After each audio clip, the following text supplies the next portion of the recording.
Hey everybody, and welcome back to the Vagrant Coffee HustleCast. This is Josh and Jared, and today we're going to be doing something a little bit different. Today we're going to be cupping coffee. So normally you see us sitting on the chairs just drinking out of a cup. This is the coffee professional's way of evaluating coffees. So we're going to run through a primer of how that goes and then talk through some of the tasting notes of our blends of coffee. These are our standard coffees that stick around all year long, year after year. So that's what we're going to do today. We're going to taste through all of those. So these are all of our blends that are going from the lightest to the darkest. The lighter end, what we have typically on batch brew is the Navigator, and we use Nomad for our espresso. But we also have these two darker blends that are a little bit darker than what we would typically put on the regular rotation in the store, but still really tasty. Yeah, and those have been kind of customer requests by popular demand. So so the coffees that we're gonna that you'll see in our stores are definitely more often going to be these guys, but these will always be available for sale on our website or in our stores. Yeah, so you can pick up any of these coffees on our website. Just go to vagrantcoffee.com. You can order them on our app to pick up at the store, or you can order them to be shipped to your house. Just look them up, they're easy to find.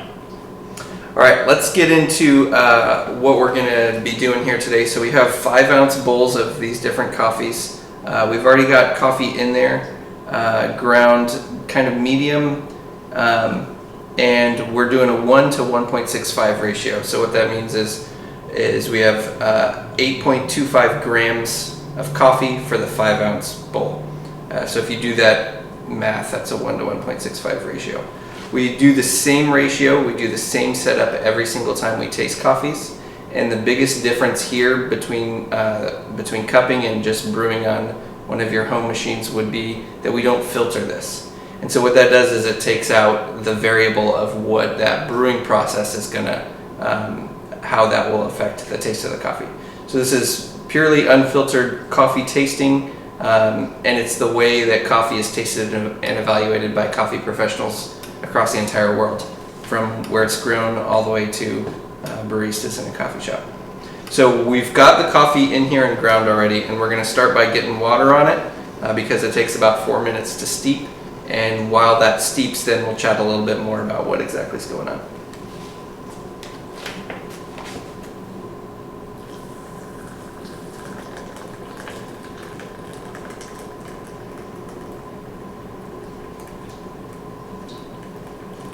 You want to go ahead and move this?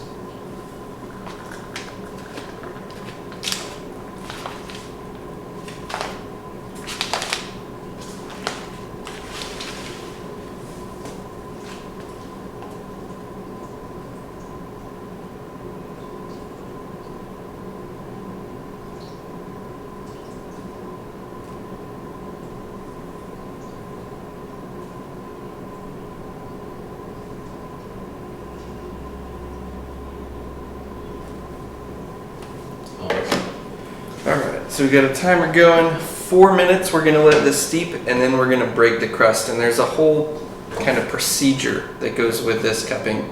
Everything is done the same way every time, whether you're at a farm in Ethiopia or at a coffee shop in Baltimore. Yeah. So some of the first things I notice when you pour the water on it is the aroma.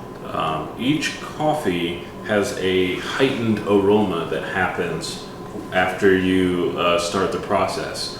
It's when you can really distinguish, I guess is the word, some of those flavors, and really start to understand and notice, oh, there's going to be a difference here between each one. Right. And then after that is the color of it.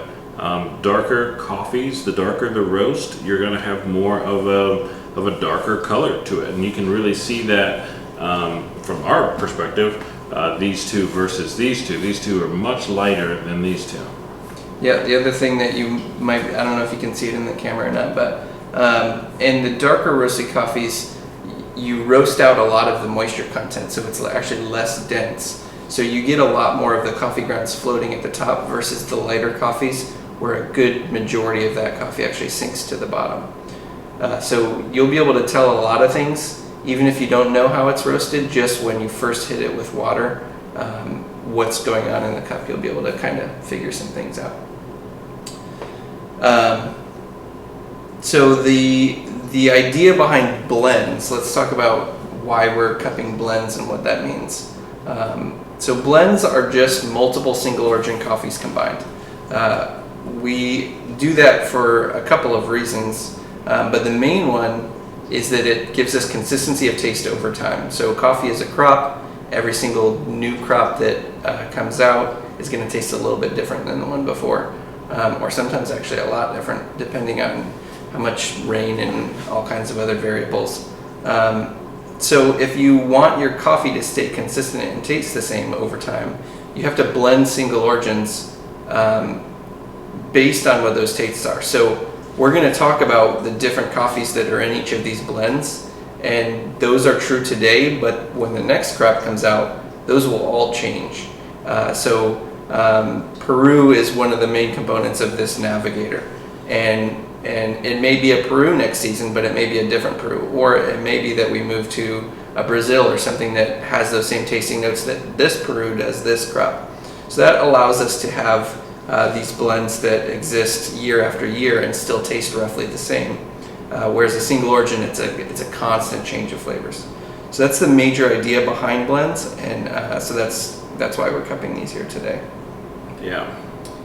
The idea is to maintain that sense of flavor.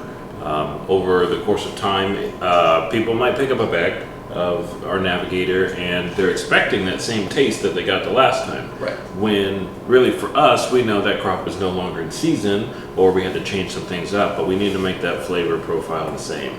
So we blend them. And so these blends will always maintain these flavors, even though the coffees in them are going to change. Yep. So that's why very rarely do you see like origin countries printed on the bags of the blends, because they're constantly in flux. And not every country, the seasonality of the crops are the same either. So when it's harvest season in Rwanda, it's not harvest season in Colombia. So we may be changing this multiple times a year. It's not like once a year we're going to go through and readjust all of our blends. When the Rwanda runs out, we're going to have to replace that with something else, so it'll still be Peru and Rwanda or whatever the case may be. All right, so we're at 4 minutes. All right, so first step here, we're going to break the crust. And there's below this top layer of crust here, there's a lot of that aroma is really trapped underneath. So this is when you get your first big sense of what the coffee is going to taste like. You're going to push that crust away and try to inhale as much of that aroma as possible. So we're each going to do 2. I've got my favorite, the 2 lights. All right. This is an exercise in timing. You need to be able to push this away, and just as you push it, you need to try to inhale all of that aroma. One of the steps in cupping is between every cup, you need to rinse your spoon so that you're not cross-contaminating, getting some of those flavors and getting false flavors.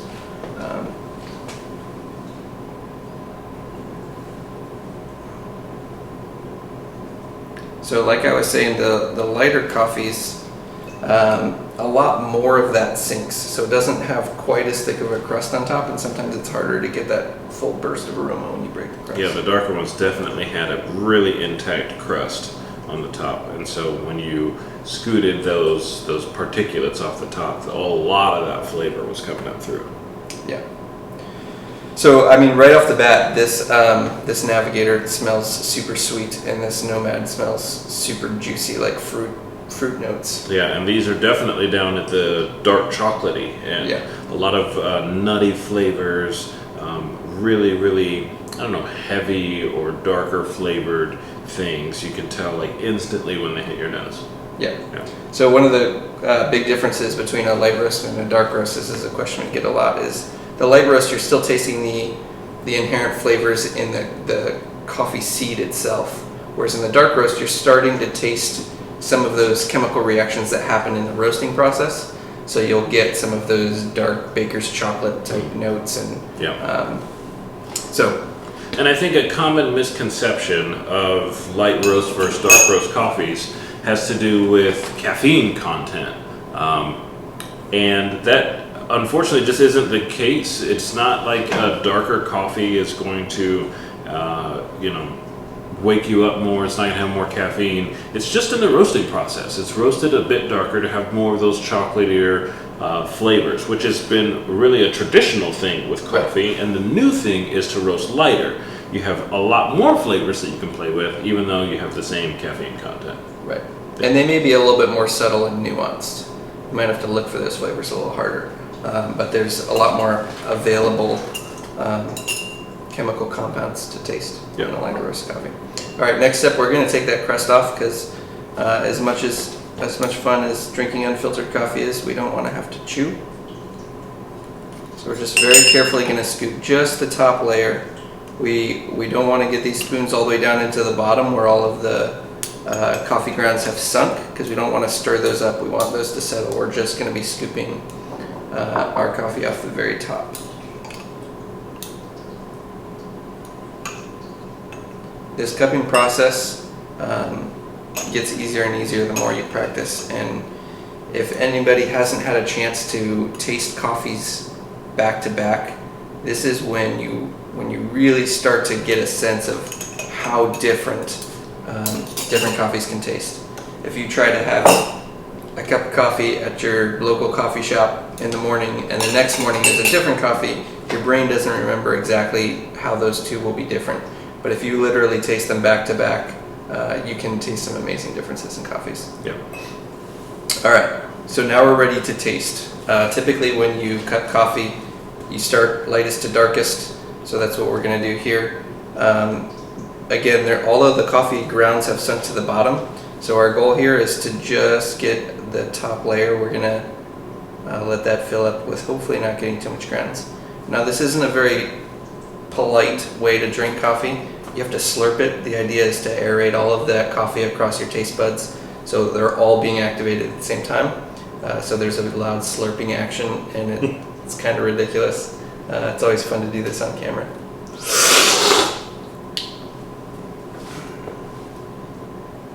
So the aeration allows all of your taste buds to activate at the same time, and you get a fuller sense across your entire tongue what some of those flavors are.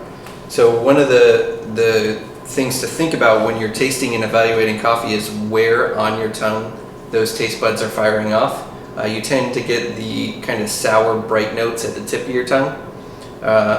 You get more of those heavy, darker notes at the back of your tongue. So even if you can't pick out like specific taste profiles, you can start to think, okay, where am I tasting the coffee on my tongue?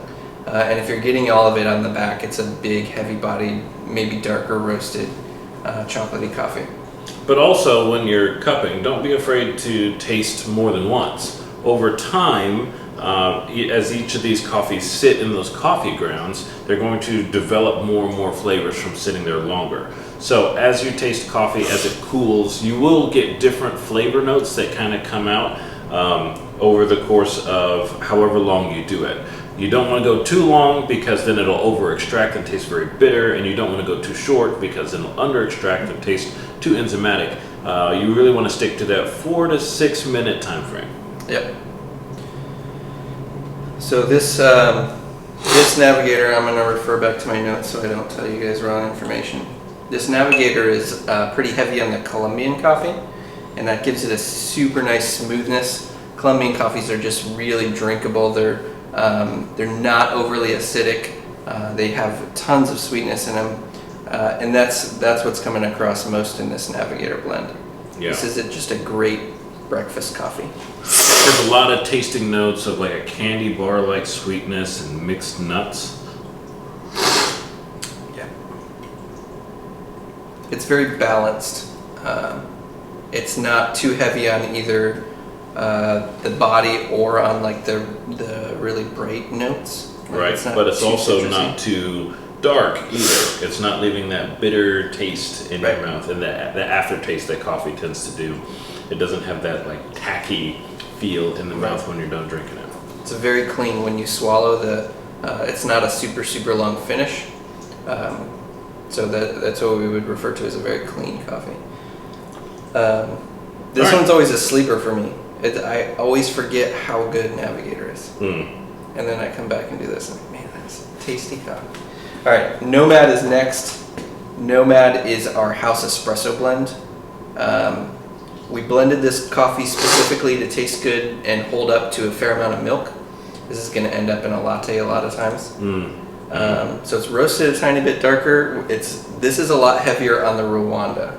So Rwanda, those East African coffees tend to have that really nice fruit flavor, berries and even melons. Yeah. But at the same time, this has a nice smoothness to it. It's a nice, creamy, smooth, almost like smooth milk chocolate to it. Yeah. It's really pleasant. Once again, not overly bitter, not overly acidic. Just a really solid cup. But it has that clean feel to it. Right. It's not the thing that's going to coat your mouth and coat your teeth for the rest of your day. It's going to be really nice and really pleasant while you're drinking it. Yeah. Definitely a little bit heavier, a little bit thicker viscosity. It coats your tongue a little bit more, and that's the goal with this coffee, is so that it can stand up in milk. Yeah. I would say it's a little bit bolder, as much as coffee professionals dislike that term. That coffee's good too. That's my go-to. I drink so much espresso. I drink Nomad like by the pound. Yeah. All right. Here we go. On to the darker end. All right. All right, so next we have our Antidote. Antidote is somewhat of a newer blend for us. We had a lot of requests for darker roasted coffee, and so we decided to go a little bit darker with our roasting process. And so Antidote is a little bit lighter than Skywalker, but it's still very nice. It's very clean, and it's going to be a little bit more of a familiar coffee to people with a more traditional tasting profile. It's not going to be as dark as those traditional Italian or French roasts, but it's going to be headed in that direction. Yeah, and when we talk dark roasts, it's in the context of our coffees here. So before these two, this was our dark roast, and this is really pretty much on the light side. So these are dark in context of our table of coffees here, but in the grand scheme of coffees that you're going to find at your local Royal Farms or McDonald's, this would be considered a light roast still. Yeah, but you definitely start to taste the chemical reactions happening in the roasting process. So this Antidote has a lot of flavor notes of like molasses or ginger, a little bit of like maple pecan or like ginger cookie. Really, it still has a lot of sweetness to it. It's not bitter, and it's not something that you're gonna like cringe at when you drink it. It's not gonna punch you in the teeth, but it's still a really great solid coffee. That's a little bit more on the darker end for what we typically do. Yeah. But and you can still taste a lot of the flavors of those coffees. So this is a coffee this is a blend that's pretty heavy in the Guatemalan coffee. Yeah. And our Guatemalan single roast, our single origin Guatemalan, which is one of the components in here, it's a fantastic coffee by itself, and that still comes through. Some of those flavor profiles still come through in this blend. It's super good. Yeah. All right, let's jump into the darkest end. All right. Skywalker.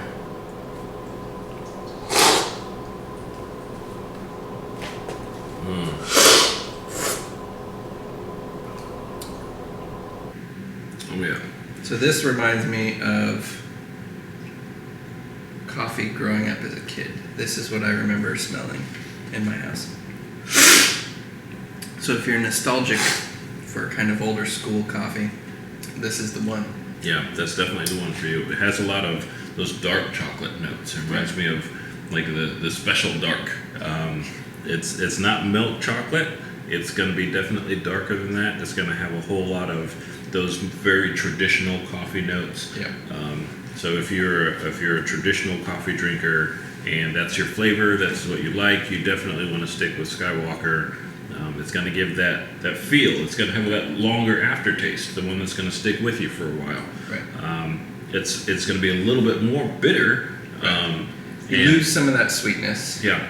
But if you're a cream and sugar kind of person, yeah. then this is going to stand up to that cream and sugar really well. Yes, it will. Yes, it will. And it'll still have a lot of that coffee flavor. Right. You won't lose it at all when you add those things into it. Right. Yep. So this is definitely the big, bold end of the coffee flavor spectrum as far as what's going to wake you up.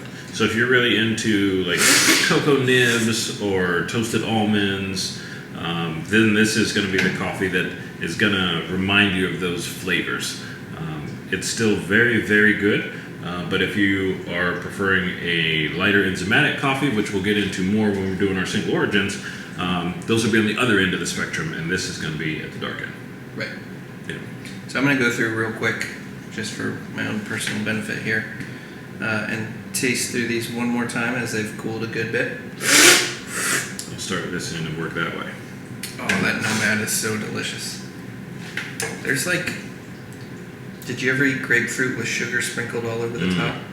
That's what that reminds me of.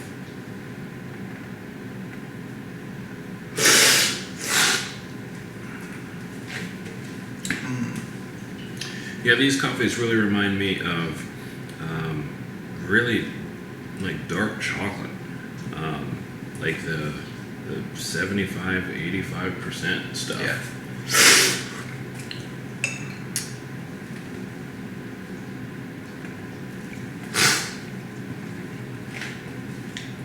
There is a pretty serious difference, I think, between these two coffees. There is, for sure.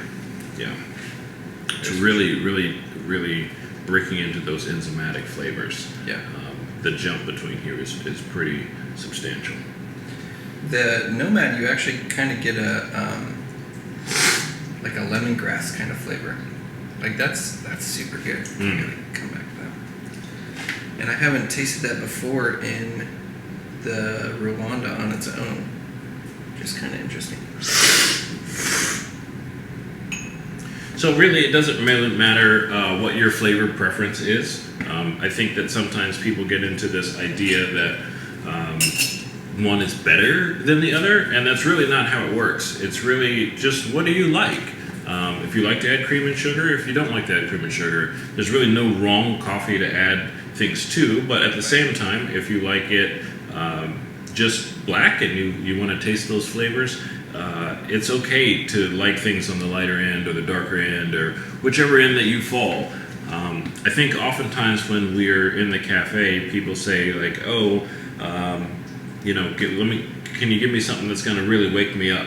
Right. And that sometimes is a difficult thing to answer because they're all going to. They all have roughly the same amount of caffeine content. It's going to be a real flavor preference situation. So you can't really go wrong with any of them. But we do have a scale of lighter things to darker things. Yep, and that's just the easiest way for us to kind of talk about them. We could talk about how enzymatic they are on a scale of not very to really. We could talk about it all kinds of ways, but that light to dark roast level is the most commonly understood way to talk about it, I guess. So. Yeah. So those are our blends. Those are 4 delicious coffees. Yeah. I definitely need to have a big old cup of Navigator later. That sounds good. So, if any of these stuck out to you in any particular way and you want to know more, let us know. We would love to get into more of our roasting process or why we chose these coffees for these blends in specifics. But you can definitely find them online. You can go to our website, vagrantcoffee.com, and pick up a bag, and we'll ship it to you, or you can come pick it up at the store. Yeah. Until next time. Yeah. We'll see you guys later. Yeah. Hey everybody, it's Josh and Jared with the Vagrant Coffee HustleCast. Tune in every Tuesday for new content at vagrantcoffee.com. Please like, share, and subscribe. Drink Vagrant Coffee. And keep hustling.